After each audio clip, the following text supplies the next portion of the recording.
My name's Ed Piskor.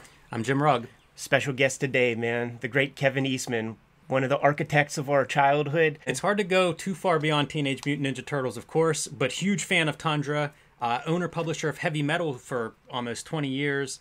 One of the guys that really put creator rights on the map for me. And one of the storied collaborations with the great Simon Bisley. Yes. We could go on and on, man, but time is limited. So let's get into things. Kevin, thanks for coming by.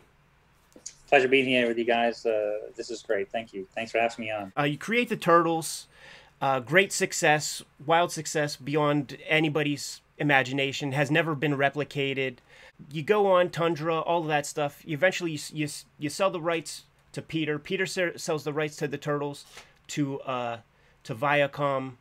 And right now, you're doing work for hire stuff on Turtles for IDW. That's a heck of a plot twist, man. It is. It's you can't make this stuff up. It's no. You figure that the Turtles really were created out of love and passion for all things comics by Peter and myself. We enjoyed about a 20-year career of doing and managing and controlling all things Turtles. And as you said, at some point I wanted to kind of move on and do some other things. Both Peter and I idolized Jack Kirby, and so my biggest fascination with Jack Kirby is that he created so many wonderful characters in so many different universes through multiple companies for all the work he did with Marvel, of course, with Stan Lee, then what he did with DC. And so I just wanted to do some other things, but the Turtles were never far from wherever I was. I sold to Pete. Pete sold to Viacom and retired, and then Viacom called me in probably 2010, 2011, and they were beginning a development on a new animated series, which I get to work with the awesome Cyril Neely on that 2012 series when it launched from 2012 to 2017. But the thing that really was exciting to me was when IDW called, because they obtained the license for Turtles in 2011. And so they brought me in and asked me to sort of look over what this incredible writer, a guy named Tom Waltz, wanted to do with the series. And not only I just, really thought a lot of Tom as a creator and the ideas that he had, but what IDW wanted to do with the series, really do something that was intended for that original black and white audience. And so since 2011, I've worked with Tom Waltz and Bobby Curnow and IDW and an amazing array of artists. We completed 100 issues in December. What? And it was the best time I had with Turtles in a long time. It was probably the closest that you'd ever see to that original. I can't compare it to what Peter and I did originally, but it was the closest thing. And I think it'll probably be looked back on, and at least in my opinion, is one of the definitive runs in turtle history. It's fantastic. I just finished the cover for issue 107 yesterday, so I'm still digging it. Me and Tom are doing Last Ronin and other stuff. I'm sure we'll get into. So. That's awesome. Whenever we think about indie comics, of course, the Turtles is sort of this landmark high point of what can be achieved with creator ownership. And, we see it from the outside as this idealized success story. But we've read about you a lot. We've talked to other people that were, around Mirage. And I wonder about maybe the dark side of success and the scale of that success. I don't hear that talked about much. But, what was that experience like as Turtles take off, but it also pulls you maybe away from the comics part, the part that we all, love to do, the drawing and making of. Can you talk about maybe the dark side of that success a little bit? Yeah, no, that's a great question, and as a guy that got into the business because I loved and wanted to draw comic books, as did Peter. The mission is writing and drawing comic books. So the dark side, and it's not really a dark side, and I'll explain a bit more in a second, but the dark side is that the success of the Turtles pulled us off the drawing board from doing what we were doing every day, which is writing and drawing comic books. But the plus side of all that was we knew how incredibly lucky we were. Our spirit of independence was firmly born in guys like Dave Sim, who created Cerebus, and Wendy and Richard Pini, who did ElfQuest, and so many underground publishers in the late 60s and early 70s that were self-publishing their own works. That was what really inspired us, as well as, the giants we stood on the shoulders of, guys like Jack Kirby, which I mentioned. He created so many characters that he never had full control over. That was the nature of the business. It was work for hire, and he knew it when he did it. And we knew we were very lucky that we created our comics independently. So whatever was going to be done or not done with the Turtles was totally up to us. And so that was the plus side. Again, the dark side is that once you create something, and because the fan response and what made it a big success was then you had to manage your property, and you had to manage your business. Again, not a complaint, because we were in control, but it was it took away from the creativity. We still worked on the animated shows, and we worked on the toy development and so many other creative aspects to the property. But it was hard that you weren't doing it the way you idealized, when you were 9 years old, sitting in a room writing and drawing. But again, no complaints. It was probably the dark side might be the personal toll of some of it. That Peter and I were friends. We were creative co-creators. We were partners creatively, and then suddenly every day was, for 15 years, it was just a lot of work. And so once you lose that bond, because you have to put out fires with lawsuits and complaints, and just epic sort of the business aspect was pretty intense. Just sort of the personal tolls, we never got to have that much fun anymore, and so that was the tough part, I guess. Something we were talking about earlier about just like how do we discover the original Turtles comics? Both of us, man, it was the first comics, graphic novels. Those were able to somehow penetrate Walden Books at the local mall. Question to you, and it would have to be from an outside perspective, but how the heck does First Comics go out of business when they were licensing those things and they were selling like hotcakes? That's a good question, because it was First Comics was as a alternative publisher, was a real innovator and generally a creator friendly company. When you think like what they were doing with projects like Steve Barron and Mike Barron and Steve Rude's Nexus, or American Flag with Howard Chaykin, and just the Elemental. There was so many fantastic things that First Comics was doing, but to us the relationship was based on the Turtles. Like you said, it was the first time we were able to see our characters from black and white into full color, and they had bookstore distribution. So and I've signed so many of those comics over the years, and those are some of my favorite versions. But it was one of those that I was always curious of what brought down First Comics. I'd be very curious, because it was a really strong, powerful company that had a lot of support out there in the industry. So I was curious, but yeah, that was still the creator, the full color Turtles comics was still the bomb. Kevin, this is a very nerdy channel. Yes. And were you about to ask that question? I am. Yeah, I think I'm going to get into some of the real minutia here. Those comics look like the line work is reproduced from something other than the line work in the artist edition of Teenage Mutant Ninja Turtles #1. I have always been curious about where does the line work come from in those first color editions? Great question, because it is, when Peter and I were first doing the original black and white comic books, we used this. It's sort of a craft art paper called Duo Shade, and you would treat it like you would any normal, comic book pages, whereas you pencil on it, then you ink on it, and then there's lines printed within the paper, and you use these two different chemicals that bring out that cross-hatching effect that you used to seeing in the black and white comic books. And so when we first did it, we were nervous if it was going to work effectively, or it would give the look that we wanted. So just to be safe, we photocopied the black and white original line work before we actually did the craft tint, the shading on it.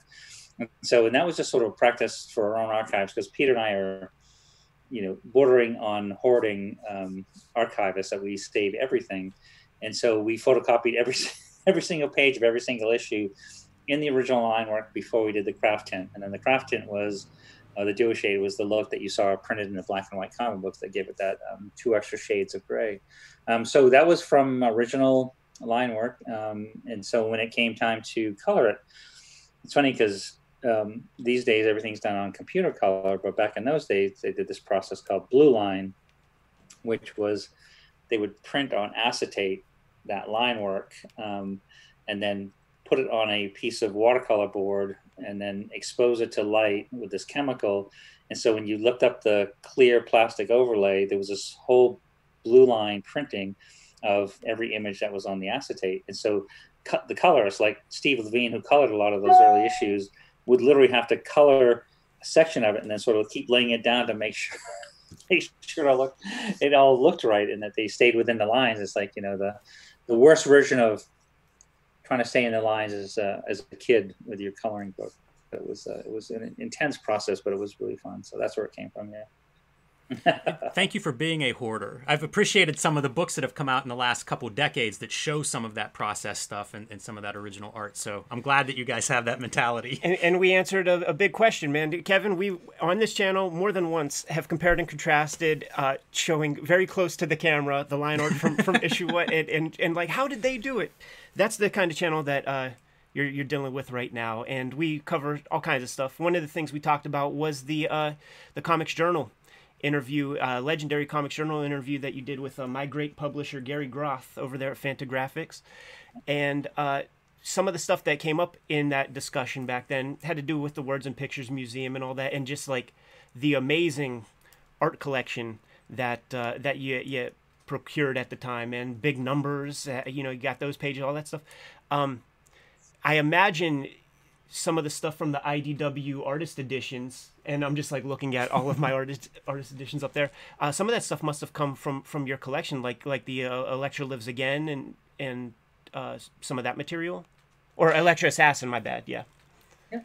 Oh no, and that was to me, it was like I just remember my family was very artistic. My grandmother painted and watercolor. My dad used to doodle a lot and stuff, so that we were exposed to, you went to museums, not very often, but enough when we were kids. But to me, it was fascinating where when you see a picture of a painting in a book like that, say an N.C. Wyeth or just whatever, that was a big inspiration of mine. The picture in the book did it no justice when you actually go into a gallery and you see the painting and right in front of you. You can get like within a few inches of it usually and see the brush strokes and see how they did it. That was so fascinating to me. So that when, my passion for, artwork and resonated in comic book artwork, the more I saw and the more people that I got to meet, I just loved buying original art because it was just something you could see every mistake, you could see every whiteout, you could ever see every imperfection or happy accident and things. So that was what was just so fascinating to me, and that's what I really wanted to build and attempted to do with the Words and Pictures Museum. But and that's what's so great. I also was like, if you look over there, is all my IDW artist editions. Because my friend Scott Dunbier and IDW as a company really started that idea of scanning the originals in a way that you could see that same impression that you see in the artwork, every blemish, mistake, a coffee stain or whatever. But yeah, I think it was a bunch of my collection or my ex collection that made some of those artist editions complete, which I adore. So I still get to enjoy them. But yeah, it feels a lot like that Words and Pictures Museum was a bit ahead of its time. Maybe before people really, it seems in the last 15 or 20 years, the public has come around and started to appreciate comics as art. And it feels like that Words and Pictures Museum would have been just in the right, before that movement really took hold. But still exciting as a historical, place to visit and think about. So it's fun to see that pop up in interviews or in backstories about you. Well, I appreciate that, but I do think it is like, it may have been ahead of its time, but I do think, when you look at history of comic books, there's certainly that medium and the art form of that is that every step of, I remember hearing stories that Frank Frazetta used to take less money for the work that he did because in those days they used to keep the originals. He said, I'll take less money for this painting, but I want my painting back. he's one of those guys that really innovated the return of artwork, which then took a number of other years before everybody started getting artwork back. So every step, from Mort Walker's museum, which was first in Rye, New York, and then Boca Raton, to MoCA, they did one in New York City. So it's all a piece in time. And I look now that when you see auction sites like heritage auctions, where you see original art going for, I don't know, $20,000, $30,000, $40,000 for some of those. Used to be able to buy like a Spider-Man, a John Romita Spider-Man page for $150, which was insanely cheap. And you were like, oh my God. And now it's selling for, $30,000. So I think that the respect and the appreciation for this true American art form is growing as our appreciation grows and we get older. So it's all an evolution. So one day, if I win the lottery, I will I'll open Words and Pictures Part 2. One of my favorite artists is Simon Bisley. You've done a lot of collaboration with Simon Bisley. I'm curious, how does he get on your radar initially? Same. It's very, it's funny. It's a great question because it really dovetails in from the original art side of it. Is that I was a huge fan of Simon's artwork because he was sort of the next evolution of, say, a Frank Frazetta, where he really embodied everything we loved about Frazetta, but he also had a bit of Corbin and, of course, a lot of his original Simon Bisley-isms. And so I started collecting some of his original art. And Kevin, real quick, can I ask a question? Because another thing that we pose on this channel, we just have no idea about, like a Simon Bisley cover painting, we'll say, what's the scale of that? Is it 2 times bigger? Is it on 11 by 17? Is it much bigger? I'm laughing because I have a Simon Bisley original over here that he did for me years ago, which is probably like an 18 by 22. But I've gotten Simon Bisley originals on a back of a pad of paper. I've gotten them from, it's like when you buy a large sketch paper, the inside cover looks like he ran out of paper, but he had to do this painting and send it to me for a project we were working on. So he'd sort of rip off the cover and then do the painting on that piece of paper. So I've gotten Simon Bisley originals in every way, shape, and form. And it's a matter of what's next to him and what he wants to do with it, which to me was, when I first met him and we sort of started working together on a couple of projects, was the sign of what I thought is a true and original artist, is that it didn't matter what he was painting on or what he was painting with. Everything was a tool. It could have been a broken stick or a nice paintbrush, but it was never nice that long. I have pictures of him working on a piece he did for me where he's got the painting's this big, but he's got a plate of curry. So it's like, vindaloo and beans and rice and a beer and something all sitting on it, and he's smoking and he's talking about this stuff while he's painting on it, and it doesn't matter. He was just such a incredibly natural artist to me that it was just, he almost did his work without thinking, which I thought was a sign of a true genius. So. I veered you off in the conversation. We were asking about how you hooked up with him for future collaborations, and the original art was a part of that. Oh yeah, no, but it works together because it was, I was starting to work with with Tundra Publishing. I was working with a lot of artists based in the UK. And so I started what started to be just a small office in London so that we can interact with, Alan Moore's and Simon Bisley's and so many others that Neil Gaiman and Dave McKean. And so I went over and I was buying some other art from Simon, and I was showing him some of the other stuff I was working on. And I just asked him, I said, well, what's your next big project? And he said, well, I'd like to work with you on something. And so I was, taken aback and quite flattered. And so we developed a couple things that we started working together and then worked together for a number of years on. So, and we still keep in touch to this day. I see him at, my wife Courtney and I, we see him at conventions and we see him around. And one day again, we'll work on something together. Another person from UK that I'm a fan of that I think you may have worked with a little bit is Jamie Hewlett. I believe he had a Tundra I was talking with some of my British brethren while hanging out in Tokyo, and they mentioned something, the man with 1,000 brains, something like that.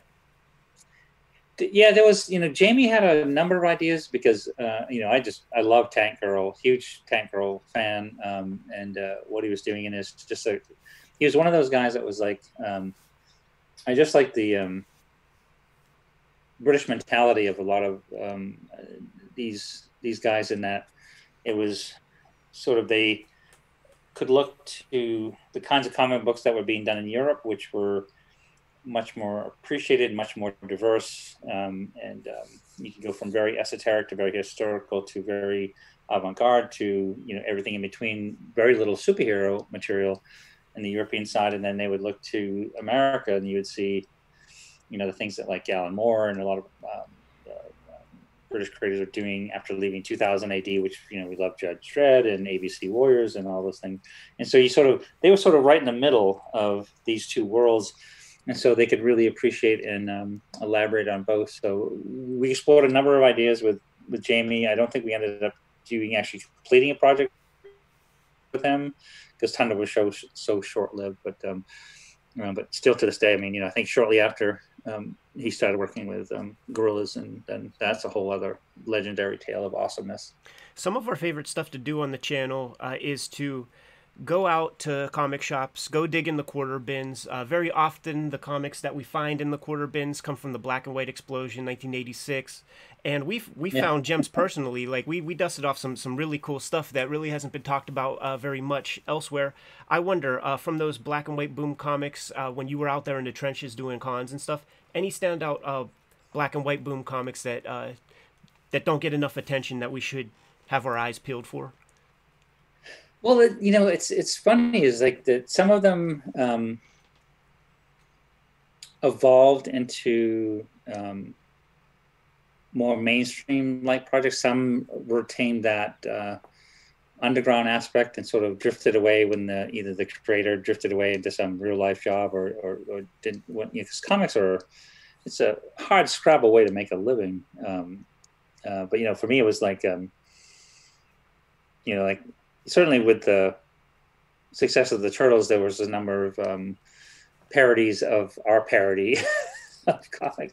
My favorite being the adolescent radioactive black belt hamsters, which I thought was fantastic. And there's a number of those things. But, projects like, I guess, Flaming Carrot, which came before us and then a lot more after us. Projects like... Mr. Monster, which came out as evolved out of that Black and White series. Of course, ElfQuest. William Messer Loebs was a great innovator and creator and writer that went on to many other things. And even you think because we were starting around the time that remember Kamiko?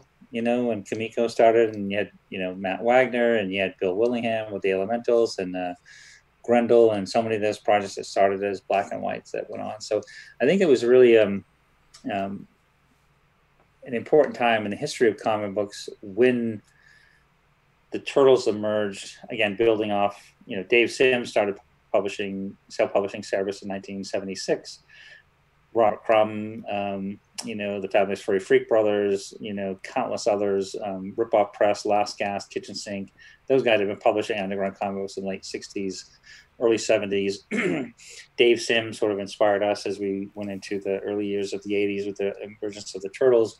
And then everything that sort of came in that Black and White boom and bust was bridging of the underground comic books meets the mainstream comic books, and sort of, we call it ground level comics. So it was sort of like, these weren't like,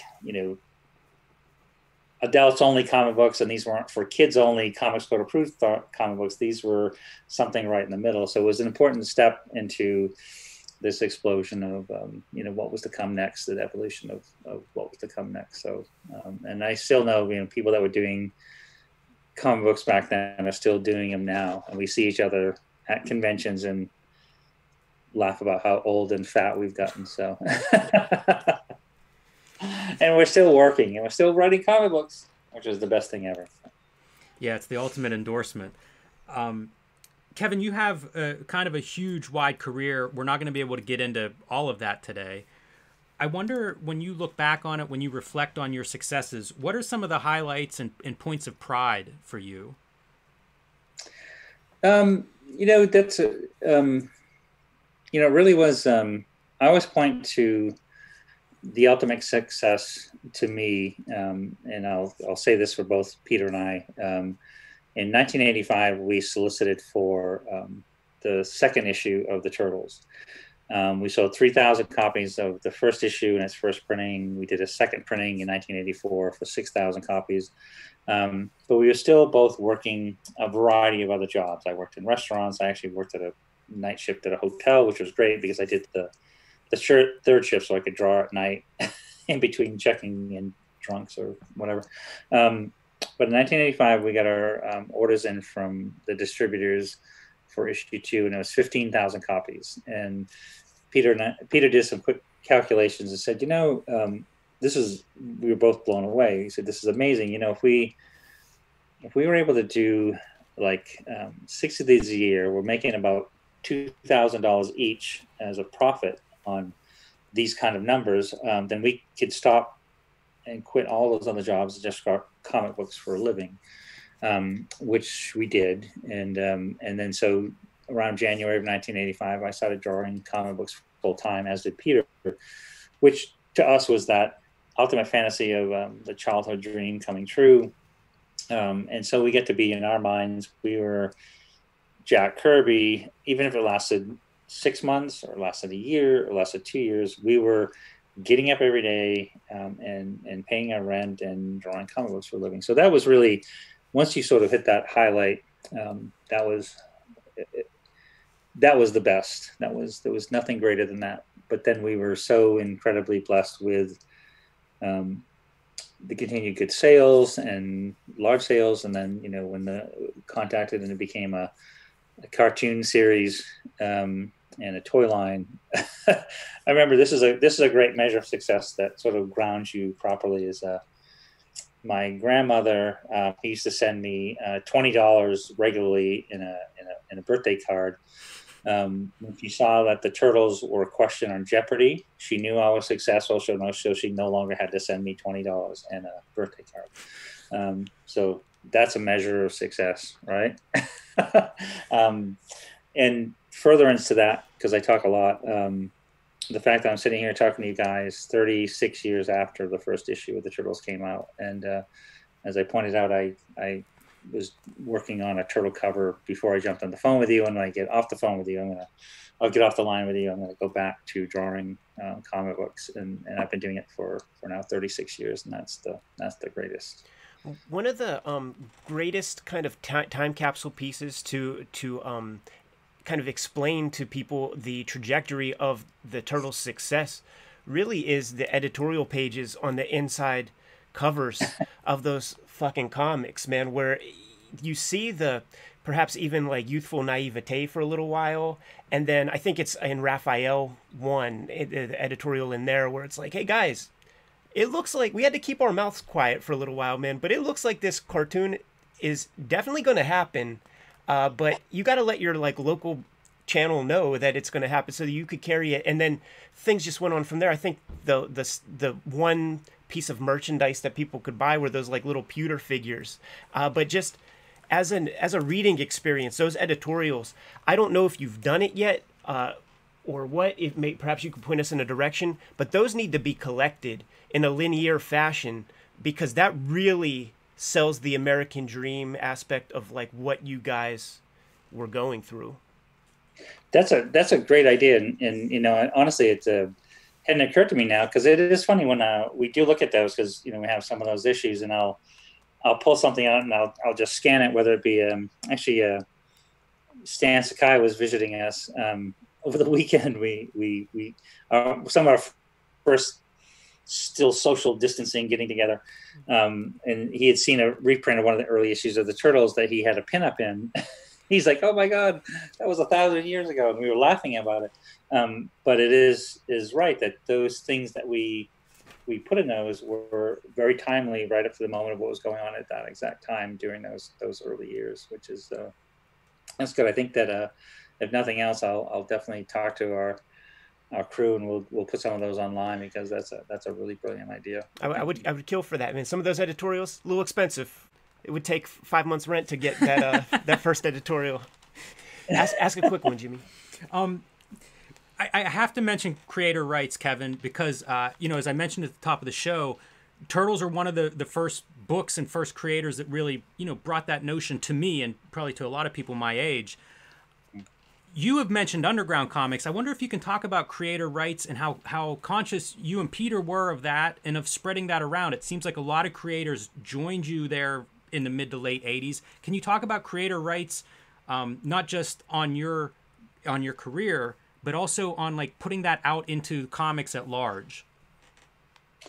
No, it was something that, as I mentioned, I touched on earlier, was this idea that when we started being approached to do, whether it be a role-playing game or a cartoon show or a toy line, we were in full control of all things Turtles. And we were very aware at that time, because there was a lot of discussion from creators that were working within the Marvel system or the DC system, which was still work for hire, and they were still fighting to get their artwork back. They were fighting for ownership and say and control of the characters, as well as they were also these folks, like Frank Miller and Alan Moore and so many other people who were fighting for the legends that we stood on the shoulders of, which didn't have, and because of the system, and it was the way the system was back then, it's no excuse for it, but it was the way that it was a work for hire system, that they wanted to see these legends who were still drawing comic books to make a living, to pay their mortgage or pay their rent, to get a piece of the profits from the success of their creations. And so there was a long time, Marvel kept all of Jack Kirby's artwork. DC, I think at that time, had given Jack Kirby's artwork back to him. And so there was it wasn't just us in any sense, that there was a whole movement within the community of comics aren't just for kids, that there is creative ownership. There's, you see skyscrapers in Manhattan that house the publishers like Marvel and DC, and they're making a lot of money for their shareholders, but they're not paying their creators. There were a lot more independent publishers, like we mentioned, First Comics. There was Capital Comics, Pacific Comics. There was a lot of other self-publishers that had begun to emerge and enjoying the success of creator rights. So we got together, and it was just around the time of mutual appreciation of guys like Dave Sim and Steve Bissett and Rick Veitch, and we just said, look, if you're going into the world of comic books, it's a hard scrabble, and there's more people that don't make it than make it. We just want you to know your rights, and so we put together the Creators Bill of Rights, which just said, just be aware of them. If you take an opportunity with a creation of yours, and you go with a large company and you give up all those rights, at least you know what you're giving up. If you decide not to give up those rights, or keep some of them and give up some of them to make it all work, we just want you to know what we think your rights were. And it was just a more informational, like an artist guild, just to say, be careful, be aware, and don't let somebody steal your idea and profit from it and not pay you. So it was something that we thought was important to at least let people know. So, we're gonna call this a mini shoot interview because I don't know if you've seen some of the stuff we did. There was a 4-hour conversation with Steve Bissett, getting very, very deep, man. So we got to let you go right away. But one final question, and let's do it again sometime. Like if you have more time available, we'd love to get into some stuff, man, because we barely even brought up the name Richard Corbin, and I need to go down that road with you as soon as possible. Final question, man. Where is that M1 tank that you got with your first Teenage Mutant Ninja Turtles royalties? Did that come to San Diego with you, or what? No, it was actually when for all those years I lived in when I lived in LA, I would certainly have loved to use that to getting through traffic from the studio city over the Hollywood side. Was it in any way operational? Like, could that thing move, or you had to trailer it places? Yeah, and it's like it's you bring up an interesting point, and I'll say this without being too long-winded, which is hard for me to do. Is there's a really great documentary called Turtle Power. If you ever want to see a full, truthful, on-point, cleverly done, well-researched documentary on all things turtles, Turtle Power is something you should look up. There was an episode of a show called The Toys That Made Us, which was humorous at best in so many aspects, right to the point of like saying opening statement on The Toys That Made Us. They said I was born in Springvale, Maine. I don't know where Springvale, Maine is. We were just talking about like not believing any articles we read, nor TV shows or documentaries. So it was funny that the way that Toys That Made Us sound like that. Peter and I got a check, and then I ran out and bought an army tank. Which is, You're crushing my dreams here, Kevin. Probably should have, but the point is that a bunch of years later, I actually met. I was doing some work in Hollywood, and I met a producer and a director, and they were working on a movie that. And I met this guy that was supplying military vehicles to different movie sets. And I was joking with the guy, and I said, "Hey, when I was a kid, I loved this comic called The Haunted Tank. It was in a DC comic series called GI Combat." And I said, it was an M1/5 Stuart light tank. And he said, I go, "Hey, you got a Stuart light tank for sale?" And he goes, "Yeah." I go, "What? Really?" And I said, "Yeah, well, how much?" And he goes, "Well, about $30,000. And I was like, $30,000 for an army tank? Are you serious? And he goes, "Yeah, this one in particular was used in a movie called Red Dawn and a couple other movies. And it was fully operational. It was twin Cadillac engines. It drove like a bulldozer. You just kind of like would break a tread to turn it and stuff." And so I said, $35,000 for an operational army tank. And he said, "Yep." And I go, "I'll take it." So, this was probably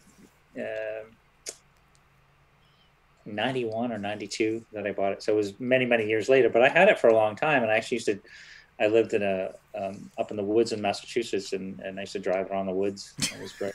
It's amazing.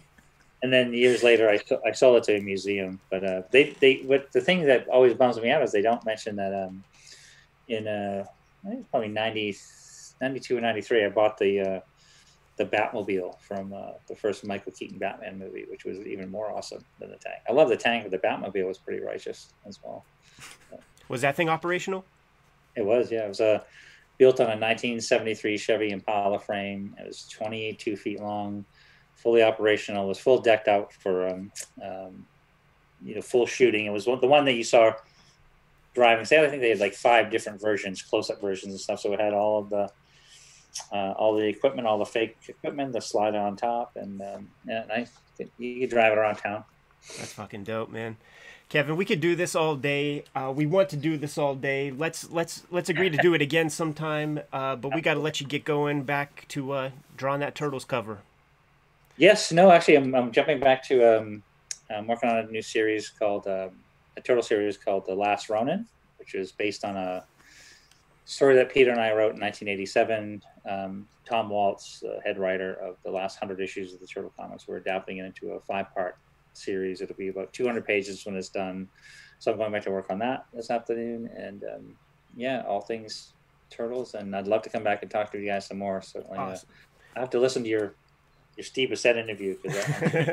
It'll keep you company while drawing, man. And shouts to Andy Kuhn, who's drawn that Last Ronin book, at least a couple of issues of that.